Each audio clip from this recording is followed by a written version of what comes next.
Bonjour les amis, bonjour Tatiana. Bonjour Katia. Alors, je vais me présenter, je suis Katia Denon, professeure de yoga, coach de vie, câlinothérapeute et organisatrice des événements à Paris. Et aujourd'hui, je suis avec Tatiana qui est psychologue et on va parler des relations, la veille de journée des amoureux. C'est le sujet qui intéresse tout le monde et justement, je vais poser les questions à Tatiana, comment faire pour améliorer les relations. Alors, Tatiana, le sujet de relations, c'est quelque chose qui intéresse les gens et qui crée beaucoup de souffrance parfois, beaucoup de frustration. Pourquoi c'est comme ça? Je pense que c'est surtout la peur d'être affronté à un vrai soi-même. Je vais expliquer pourquoi. Parce que quand on vit seul, quand on est seul, quand on partage notre quotidien seul, on est une personne. Mais s'il s'agit d'avoir quelqu'un à côté de nous, tout de suite, il y a beaucoup de sous-personnalités qui ressortent. Par exemple, ça peut être des traumatismes de l'enfance, ça peut être des traumatismes de la vie de tous les jours, ça peut être des complexes, ça peut être tout ce qu'on veut, mais en fait, on va être confronté à nous-mêmes. Donc la personne qui va venir, elle va tout simplement refléter tout ce qui est traumatique chez nous. Et je pense que la plupart des personnes, ils ont surtout la peur de l'abandon, c'est-à-dire ouvrir son cœur, d'avoir confiance à quelqu'un et après être rejeté. Et d'après moi, c'est la cause principale pourquoi les gens ne veulent pas se mettre en couple. D'accord. Très intéressant. Alors, la psychologie, comment est-ce qu'elle peut aider pour améliorer les relations? Moi, je suis pour le travail individuel et non pour le travail en couple. Pourquoi? Parce que quand même, face à un thérapeute, les personnes ne sont pas toujours être prêtes à s'ouvrir. Et quand c'est une thérapie individuelle, c'est plus logique et plus simple.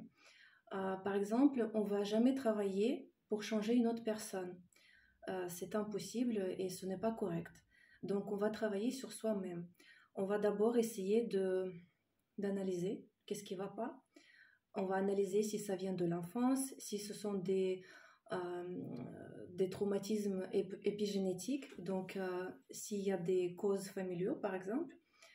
Et ensuite, on va établir, on va dire, une relation avec soi-même. On va parler de nos problèmes, on va chercher à les résoudre. Et normalement, le rôle de thérapeute, de psychologue, c'est d'accompagner la personne à se connaître et avoir une idée, en fait, qu'est-ce qu'elle cherche. Peut-être qu'elle ne cherche même pas les relations, peut-être qu'elle cherche justement elle-même à travers ces relations. D'accord. Alors, je sais que tu utilises aussi d'autres méthodes. Tu es expert dans beaucoup de domaines. Quelles sont les autres méthodes qu'on peut utiliser pour améliorer les relations? Alors déjà, de base, je suis psychologue diplômée, donc j'utilise la psychanalyse classique, mais avec mon expérience, je peux vous dire que ça ne sert pas à grand-chose, parce qu'on peut raconter la vie à une personne, à un proche, à une amie, qui peut donner aussi son avis sur notre situation, et ça m'a poussée à approfondir mes connaissances, notamment la psychologie transgénérationnelle, parce que des fois, dans notre système génétique, il y a des causes qui ont été faites par nos ancêtres et du coup ça peut nous faire un blocage dans la vie de tous les jours. Problème mère-fille, grand-mère, problème de relation avec son papa, qu'on ne peut pas toujours voir en psychanalyse classique. Donc j'utilise la méthode des constellations familiales pour mon travail. J'utilise aussi des cartes métaphoriques qui sont très très efficaces et j'utilise aussi le tarot. Les gens, je pense qu'ils ont une mauvaise image de nos jours de qu'est-ce qui est tarot. Et moi, ça me permet d'avoir une clé dans l'inconscient de la personne pour comprendre quelles sont ses réelles pensées et ses réels désirs. Je suis numérologue aussi, Donc, je peux connaître la base parce qu'on a une certaine base qu'on ne peut pas changer, mais on peut vivre avec et utiliser dans le bien. Donc, voilà les méthodes que j'utilise le plus. D'accord. Et parmi ces méthodes, quelle est la méthode la plus rapide et la plus efficace selon toi? Bien sûr, les constellations familiales. Donc, les constellations familiales, ils peuvent réparer tout ce qui a été cassé et tout ce qui a été traumatique. À partir de là, quand la constellation elle a été faite, le problème, elle va être résoudre dans tous les cas. Mais après, je pense qu'il faut un coaching, il faut quand même des séances pour justement aider la personne parce que le problème, elle va être résolu. Mais en fait, la personne, elle ne sait pas rentrer dans les relations, vu que peut-être elle a vécu des mauvaises expériences avant. Et quand elle rencontre quelqu'un avec son nouvelle identité, il faut apprendre en fait à s'écouter et écouter la personne qui viendra. Et ça, c'est un travail qui se fait après les constellations, avec une aide de tarot, bien sûr, parce que des fois, on a tellement de questions que nous, les thérapeutes ou des amis ou la famille, on n'a pas de réponse. Mais par contre, toutes les réponses, ils sont bien sûr en nous. C'est juste qu'il faut apprendre à nous écouter. Et le tarot, il aide justement à sortir tout sur la surface. D'accord, très bien. Donc, c'est pas une prédiction, c'est vraiment la connexion à son subconscience. Oui, je ne travaille pas autrement avec les cartes. Je les utilise uniquement dans la méthode de connaissance soi-même. Connaissance de soi-même et surtout, ça va faire une analyse, mais surtout, ça va répondre à la question qu'est-ce que je dois faire pour améliorer? Parce que si vous voulez, si on sort des relations toxiques, il y a beaucoup de chances qu'on va rencontrer une autre personne qui sera la même si la cause ne sera pas traitée. Et donc, on répare la cause et on donne, on va dire, comme un guide dans la vie, comment construire des relations saines, comment écouter la personne, comment savoir communiquer. Le tout, c'est comme un art, en fait, qu'on apprend. D'accord. Justement, en parlant de relations toxiques, aujourd'hui, c'est le sujet dont on parle beaucoup, les relations toxiques, les relations de codépendance. Alors, pourquoi les gens tombent dans ce type de relation? Qu'est-ce qu'on peut faire avec ça? Il y a beaucoup de réponses à ces questions, notamment des problèmes épigénétiques. Par exemple, les femmes dans cette famille, on prend une famille, ils ont connu que des hommes toxiques pour telle ou telle raison. C'est-à-dire que de mère en fille, ça va être transmis par la mémoire épigénétique et malheureusement, on va tomber sur des personnes, on va dire, qui sont mauvaises pour nous. Des fois, on ne peut absolument rien faire en travaillant en thérapie. Par contre, on peut réparer, comme j'ai dit, quand on travaille plus profondément dans une constellation. Deuxième cause, ça peut être des traumatismes de l'enfance, justement un père toxique ou une mère toxique ou absence des parents. Donc ça, je pense que c'est une thérapie avec les cartes métaphoriques qui va être très efficace. La cause, ça peut être des mauvaises relations, tout simplement, quand la personne, elle ne sait pas s'imposer, elle ne sait pas se défendre et surtout, elle ne sait pas qu'est-ce qu'elle veut. Parce que imaginez, vous rencontrez quelqu'un, vous avez une volonté que cette personne, il vous dise je t'aime tous les jours, et cette personne, elle est froide, elle ne le dit pas.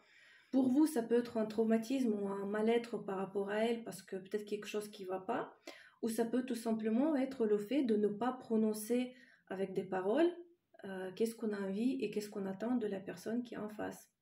Donc, les causes, ça peut être tout et rien, ça peut être grave comme ça peut être assez léger. Mais aujourd'hui, on parle de ça parce que je pense qu'on monte un peu au niveau supérieur que notre bas monde. C'est pour ça je travaille avec les méthodes qui touchent aussi notre passé. Pourquoi? Parce qu'il y a des expériences, mauvaises expériences dans la famille. Ça peut être des expériences dans les vies inférieures. Donc, on peut aussi avoir des empreintes aujourd'hui. Donc, ça, il faut analyser parce que chaque cas est différent. Et aujourd'hui, je pense que tout le monde cherche le bonheur, tout le monde commence à se découvrir, tout le monde cherche à être au mieux dans l'avenir que dans le passé. Et je pense que c'est pour ça aussi. Et aussi, tu sais, le problème, je trouve qu'on a beaucoup d'informations. On a beaucoup d'informations et du coup, quand on vit une mauvaise expérience, le futur partenaire, il va passer aussi par toutes ces étapes. S'il va nous dire quelque chose qui ne nous plaît pas, on va tout de suite dire que tu es toxique, merci, au revoir, tu vois. Donc, je pense, c'est comme à l'école, en fait, il faut apprendre à construire des relations saines. D'accord. Alors, on a parlé avec toi, on a programmé la création de groupes psychologiques. Donc, est-ce que tu peux dire quel est l'avantage de travail en groupe par rapport au travail individuel? L'avantage, ça peut être très intéressant parce que la personne, elle va être régulière. C'est-à-dire la présence des autres. Peut-être qu'on va sympathiser avec telle ou telle personne. Ça peut avoir l'intérêt de trouver des amis, pourquoi pas, des gens qui estiment les mêmes choses que toi. Ça peut être intéressant parce que on se sent pas seul, tout simplement. Qu'on voit que chacun il a des problèmes. Parce qu'aujourd'hui, malheureusement, on vit dans un monde parfait, en apparence parfaite, pardon, parce que on transmet une vie qui est riche en émotions, qui est riche financièrement, comment dirais-je, qui a un bon niveau de vie. Tout est facile, tout est accessible, et la personne qui n'a pas encore, elle se sent petite face à ça. Et du coup, je pense que rencontrer des gens et comprendre que dans la vie réelle, tous les jours et chacun de nous, on a des soucis, même des psychologues, même des stars, même des coachs, tout le monde, je pense que ça peut remonter le moral aussi et ça peut redonner une force de venir dans les consultations. Et surtout, quand on voit le résultat des autres, ça peut nous motiver aussi à rester en groupe et continuer le travail. Très bien. C'est donc l'énergie du groupe dont certains aident et soutiennent à tout le monde. Oui, bien sûr. D'accord. Alors, qu'est-ce que tu pourrais conseiller la veille de Saint-Valentin? Qu'est-ce que tu pourrais souhaiter aux personnes qui nous regardent, qui regardent cette chaîne? Surtout, il ne faut pas avoir peur de rentrer dans les relations. Ça pourrait être toxique, peur de l'abandon, beaucoup de peur de votre bien-être, si je peux dire comme ça, la peur d'être blessé. Et moi, je peux dire une chose, c'est que celui qui ne risque pas n'a rien. Des relations parfaites, ça n'existe pas, des gens parfaits n'existent pas. Si on continue le travail sur soi-même, je pense qu'on va attirer que des bonnes personnes dans notre vie. Super, très optimiste. Merci. Merci beaucoup, Tatiana. Je t'en prie. Et merci, chers spectateurs. Vous pouvez abonner à ma chaîne YouTube, liker la vidéo si vous avez aimé. Et on va vous annoncer notre prochain événement avec Tatiana pour les groupes psychologiques, pour les groupes de constellation familiale. Suivez-nous et je vous dis à très bientôt. À bientôt. Au revoir.